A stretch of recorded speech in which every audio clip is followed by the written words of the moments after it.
तो बच्चों आपके एग्जाम अब बहुत जल्दी शुरू होने वाले हैं, जिसको देखते हुए मैंने सैंपल पेपर की एक सीरीज शुरू की है जिसमें सैंपल पेपर नंबर 1 मैं ऑलरेडी करवा चुका हूं।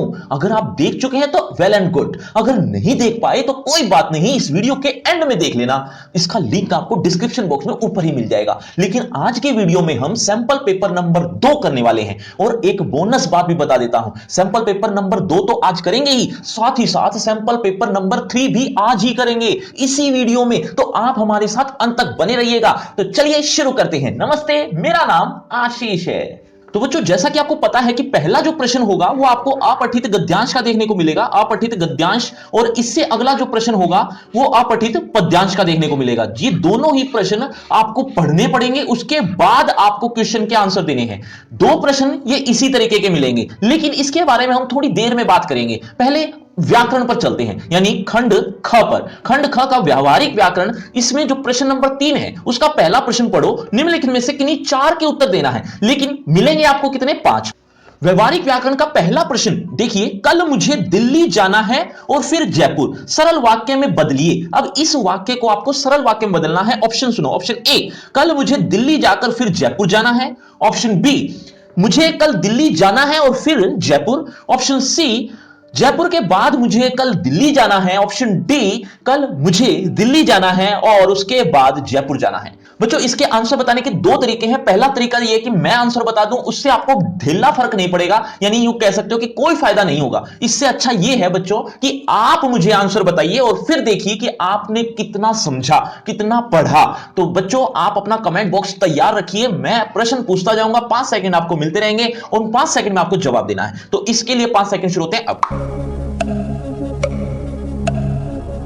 इसका सही उत्तर है ऑप्शन ए। ऑप्शन ए क्यों है? क्योंकि यही एक सरल वाक्य है। बाकी आप देखेंगे तो ये क्रिया बीच में आई हुई है, इसीलिए ये नहीं हो सकता। यहां पर ऑपोजिट कर दिया है, जयपुर के बाद दिल्ली जाने की बात की जा रही है और यहां पर तो 2 क्रियाएं हो गई हैं। 2 क्रियाएं कभी भी सरल वाक्य में नहीं आया करती। सेकंड क्वेश्चन, वह उच्च शिक्षा प्राप्त करने के लिए विदेश गया, मिश्रित वाक्य में बदलिए। ऑप्शन ए, उच्च शिक्षा प्राप्त करने के लिए वह विदेश गया। ऑप्शन बी, उसे उच्च शिक्षा प्राप्त करनी थी वह विदेश गया। ऑप्शन सी, क्योंकि उसे उच्च शिक्षा प्राप्त करनी थी इसीलिए वह विदेश चला गया। ऑप्शन डी, शिक्षा प्राप्त करने के लिए उसे विदेश जाना था। 5 सेकंड। इसका सही उत्तर आएगा बच्चों ऑप्शन सी। हालांकि ऑप्शन सी अशुद्ध वाक्य है। अशुद्ध क्यों है? क्योंकि नहीं आता यहां पर आएगा चूंकि। कभी भी वाक्य क्योंकि से शुरू नहीं होता, चूंकि से शुरू होता है। बाकी ऑप्शन नंबर सी ये ठीक है। इसके अलावा गलत क्यों है? ये गलत का अनुमान भी आपको होना चाहिए। देखो गलत क्यों है, देखो पहला है उच्च शिक्षा प्राप्त करने के लिए वह विदेश गया, ये तो सरल वाक्य है इसीलिए नहीं हो सकता, ये मिश्रित वाक्य है। उसे उच्च शिक्षा प्राप्त करनी थी वह विदेश गया, ये संयुक्त वाक्य है, मिश्रित का उदाहरण नहीं है। अब आखिरी एक बचा हुआ है, शिक्षा प्राप्त करने के लिए उसे विदेश जाना था, ये भी सरल वाक्य है, जिसकी वजह से ये भी गलत आया। तो एक अकेला यही बचा था, लेकिन ये अशुद्ध था, इसको थोड़ा सा शुद्ध कर दिया है। ये मिसप्रिंट हो जाते हैं, कोई बात नहीं, सैंपल पेपर है। निम्नलिखित में से सरल वाक्य का उदाहरण है। पहला ऑप्शन देखो, नए कपड़े पहनने वाला बच्चा चला गया। ऑप्शन बी, वह चला गया जिसने नए कपड़े पहने थे। ऑप्शन सी, वह चला गया जो बच्चा नए कपड़े पहने था। ऑप्शन डी, जिस बच्चे ने नए कपड़े पहने थे वह चला गया। देखो सही उत्तर में देखने के लिए देखो यहां पर जो और जिसने आया हुआ है, और जो और जिसने आते मिश्रित वाक्य में, तो ये तो मिश्रित वाक्य हो गए, इसीलिए ये सरल वाक्य नहीं हो सकते। इसके अलावा जिस यहां पर आया हुआ है ये भी मिश्रित वाक्य का है, तो अकेला जो बच गया है वो सरल वाक्य है, यानी ऑप्शन नंबर ए। एक सफेद घोड़ा था जिसे मोहन ने अपने वश में कर लिया। रचना के आधार पर वाक्य भेद बताना है। अब ध्यान से देखोगे, पहले option soon low. Option A सरल वाक्य, ऑप्शन बी संयुक्त वाक्य, ऑप्शन सी मिश्र, ऑप्शन डी अन्य वाक्य। अब ध्यान से देखोगे तो ऑप्शन नंबर सी सही आएगा। क्यों? क्योंकि जिसे आया है और कुछ देखने की जरूरत ही नहीं है। वीडियो अगर देखी है तो आपने मेरे द्वारा बनाई हुई। लास्ट प्रश्न देखो, जो आदमी पत्र बांटता है वह डाकिया होता है। रेखांकित उपवाक्य का भेद क्या है? संज्ञा उपवाक्य, विशेषण उपवाक्य, क्रिया विशेषण उपवाक्य और अन्य वाक्य। देखो यहां पर जो शब्द आया है, जो शब्द आता है विशेषण उपवाक्य में, जो कि मैंने आपको ट्रिक के माध्यम से समझाया था। चलिए अगले प्रश्न की तरफ बढ़ते हैं। अगला प्रश्न मिलेगा आपको वाच्य से संबंधित। निम्नलिखित में से किन्हीं 4 के उत्तर देने, लेकिन हम 5 ही करने वाले हैं। मुझसे उनका दुख देखा नहीं जाता, कर्तृवाच्य में बदलिए, मैं उनका दुख देख नहीं सकता। ऑप्शन बी, मेरे द्वारा उनका दुख देखा नहीं जाता। ऑप्शन सी, उनका दुख मैं देख नहीं पाता। ऑप्शन डी, मुझसे देखा नहीं जाता उनका दुख। देखो, कर्तृवाच्य में बदलना है तो मेरे द्वारा और मुझसे ये दोनों ही गलत हो गए, क्योंकि इसमें द्वारा आया हुआ है, इसमें से आया हुआ है। से और द्वारा तो कर्तृवाच्य में होते ही नहीं। अब बच गए ये दो। अब देखो, मैं उनका दुख देख नहीं सकता, उनका दुख मैं देख नहीं सकता। अब इसमें जो मैं है ये बीच में ले आए, बीच में जबकि था ही नहीं, मुझ तो शुरू में ही था, यानी कर्ता, तो कर्ता शुरू में ही आएगा, बाकी ये उत्तर ठीक आएगा, यानी ऑप्शन नंबर ए। चलिए, निम्नलिखित में से कर्तृवाच्य वाला वाक्य छाटिए। निम्नलिखित में से कर्तृवाच्य वाला वाक्य छाटिए। ऑप्शन ए, तुम्हें किसने यहां भेजा है। ऑप्शन बी, भेजा है किसने तुम्हें यहां। ऑप्शन सी, तुम्हें किसने भेजा है यहां। ऑप्शन डी, तुम्हें यहां किसके द्वारा भेजा गया है। 5 सेकेंड। देखो, कर्मवाच्य छाटना था। कर्मवाच्य में कर्ता के साथ से द्वारा मिलेगा, लेकिन इसमें कर्ता है किसने। ये जो कर्ता है इसके साथ ने लगा हुआ है, एक इसके साथ भी, तो ये तीनों कर्ता के साथ ने लगा हुआ है, तो ये तो कर्तृवाच्य होंगे, ना कि कर्मवाच्य। तो कर्मवाच्य एक अकेला बच गया जिसके साथ के द्वारा लगा हुआ है, यानी ऑप्शन डी सही है। वह चुपचाप नहीं बैठ सकता, भाववाच्य में बदलना है। ऑप्शन ए, वह चुपचाप बैठ नहीं सकता। ऑप्शन बी, उससे चुपचाप बैठा नहीं जाता। ऑप्शन सी, चुपचाप वह बैठ नहीं सकता। और ऑप्शन डी है, उसके द्वारा चुपचाप बैठा नहीं जाता। देखो, भाववाच्य में बदलना है तो कर्ता के साथ से द्वारा या के द्वारा तो मिलेगा, और कर्ता है वह, इन दोनों में वह के साथ कुछ भी नहीं है, से द्वारा या के द्वारा, तो ये दोनों तो हो गए गलत, और ये तो वैसे भी चुपचाप से शुरू हुआ है। चलो कोई खैर, कोई बात नहीं, वह के साथ से है ही नहीं। अब बच गए बी और डी, ये दोनों ही सही हैं। दोनों में से तो आया हुआ है और द्वारा आया हुआ है, लेकिन और कोई चेंजेस नहीं है, इसीलिए दोनों ही सही हैं। चलिए अगले प्रश्न की तरफ। प्रधानमंत्री द्वारा मेट्रो का उद्घाटन किया गया, वाच्य का नाम बताना है। भाववाच्य, कर्तृवाच्य, कर्मवाच्य, अन्यवाच्य। 5 सेकेंड। देखो, यहां पर द्वारा शब्द आया हुआ है कर्ता के साथ। कर्ता के साथ अगर द्वारा है तो वो कर्तृवाच्य तो हो नहीं सकता, अन्यवाच्य कोई होता ही नहीं, तो कर्म और भाववाच्य या क्रिया को देखते से पता चल जाता है ये कर्मवाच्य है, जैसा तरीका बता रखा है। आइए अब चला जाए, वाच्य का भेद बताइए। वाच्य का भेद बताना है आपको। ऑप्शन ए, भाववाच्य, कर्तृवाच्य, कर्मवाच्य और अन्यवाच्य। अन्यवाच्य कुछ होता नहीं, तो 3 में से ही अनुमान लगा के जल्दी से बताइए। बच्चों, ये है भाववाच्य। देखो अगला प्रश्न, पांचवा प्रश्न है, निम्नलिखित में से किन्हीं 4 के उत्तर इसमें भी देने हैं। मैंने एक लड़ाकू विमान देखा, रेखांकित का पद परिचय देने हैं आप सभी के। मैंने का ऑप्शन मैंने अंडरलाइन किया गया है, इसका ही आपको पद परिचय देना है। ऑप्शन ए, पुरुषवाचक सर्वनाम उत्तम पुरुष एकवचन पुल्लिंग कर्ता कारक, देखा क्रिया का कर्ता। ऑप्शन बी, पुरुषवाचक सर्वनाम मध्यम पुरुष स्त्रीलिंग एकवचन कर्ता कारक। ऑप्शन सी, पुरुषवाचक सर्वनाम उत्तम पुरुष बहुवचन पुल्लिंग कर्ता कारक। ऑप्शन डी, समुच्चय बोधक अव्यय।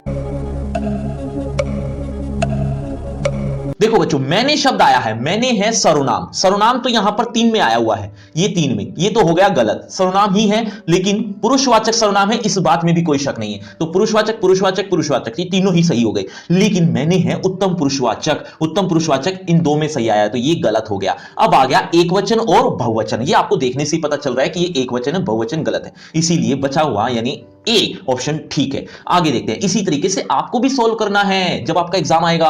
अब भी आपका एग्जाम ही चल रहा है एक तरह से, और एक और एग्जाम भी होने वाला है इसी के बाद, सैंपल पेपर नंबर 3।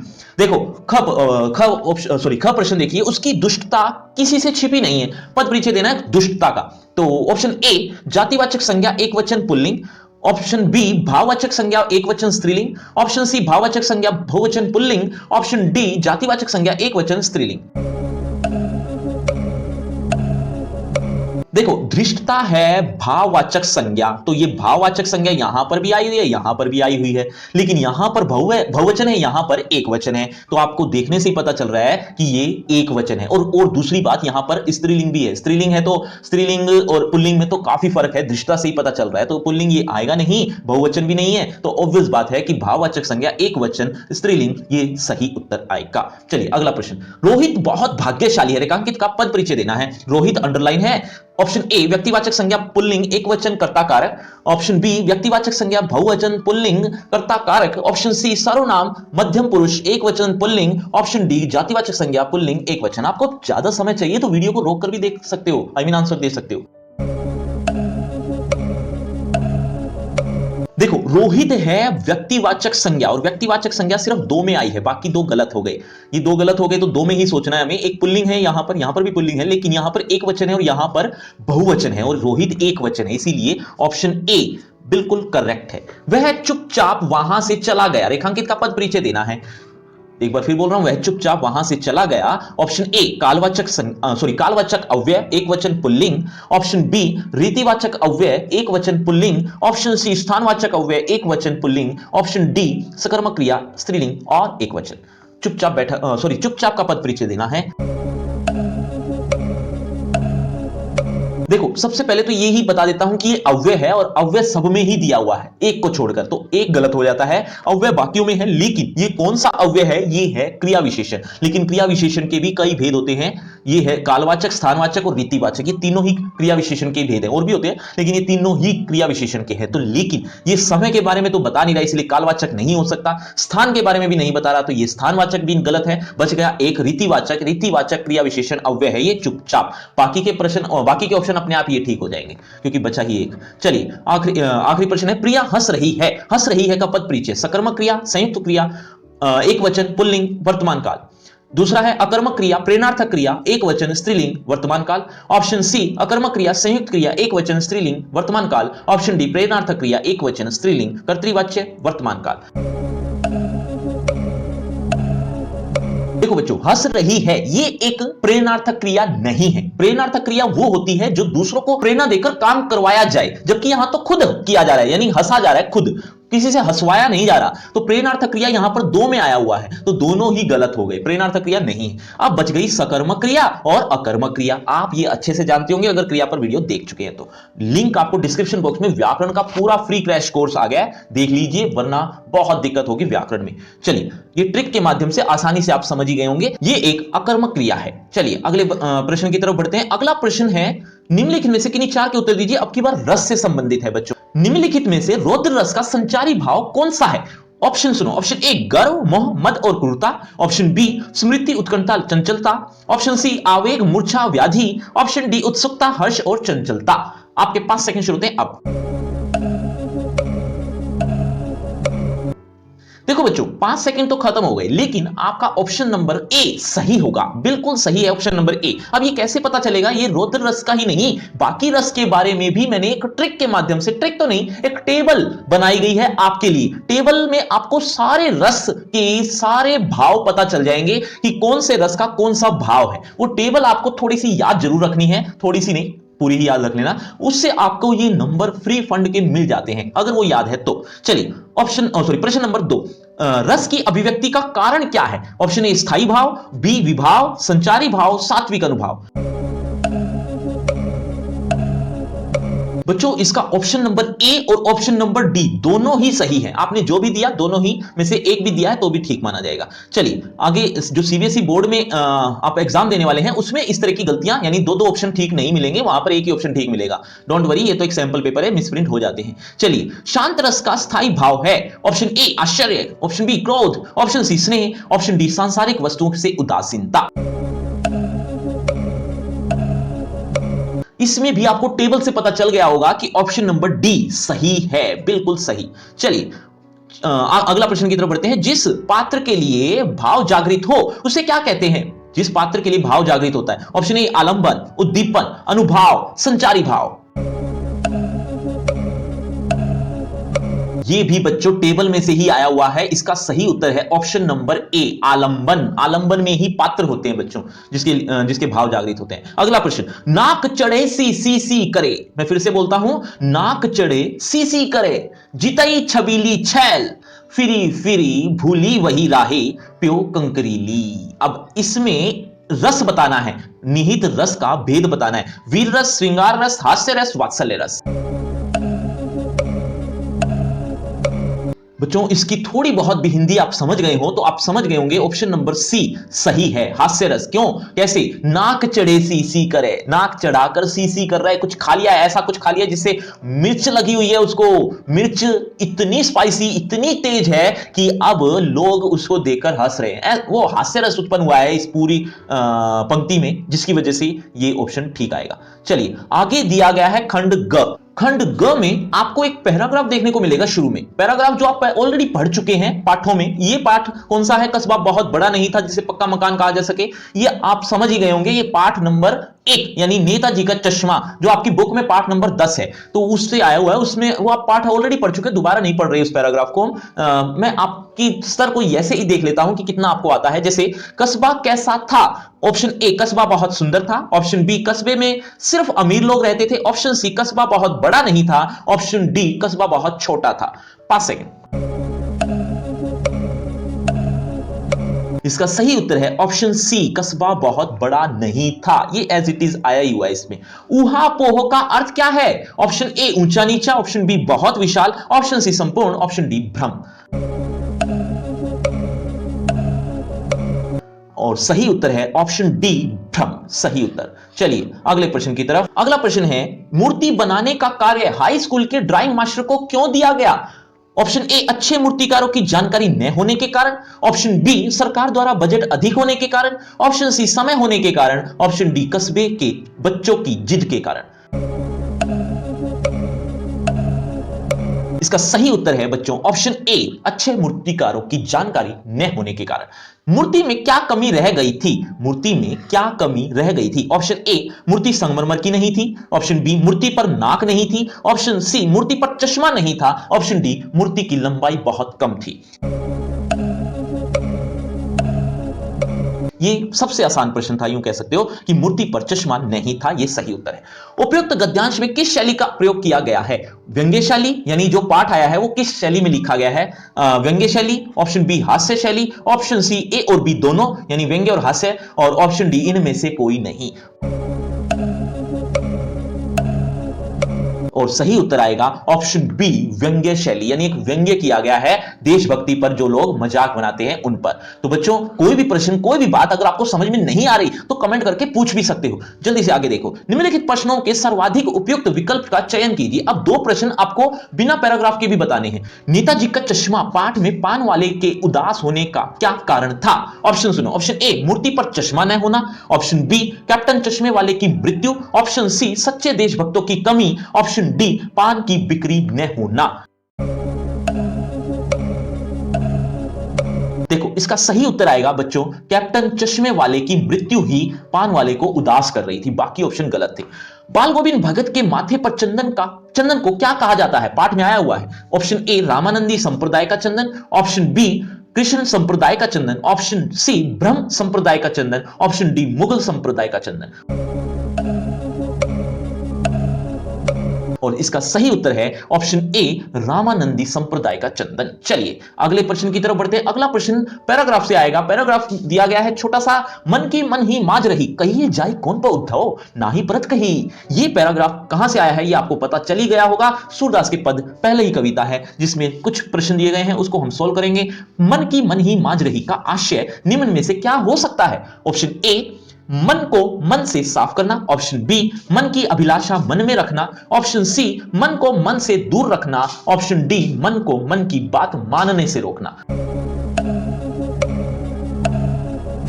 और इसका सही उत्तर है ऑप्शन बी मन की अभिलाषा मन में रखना। अभिलाषा यानी मन की चाह, मन की इच्छा। चलिए अगला प्रश्न की तरफ। उद्धव श्री कृष्ण का कौन सा संदेश लेकर आए थे? उद्धव श्री कृष्ण का कौन सा संदेश लेकर आए थे? ऑप्शन ए प्रेम का संदेश, ऑप्शन बी भूल जाने का संदेश, ऑप्शन सी उन्हें सदैव याद करने का संदेश, ऑप्शन डी उपरोक्त सभी।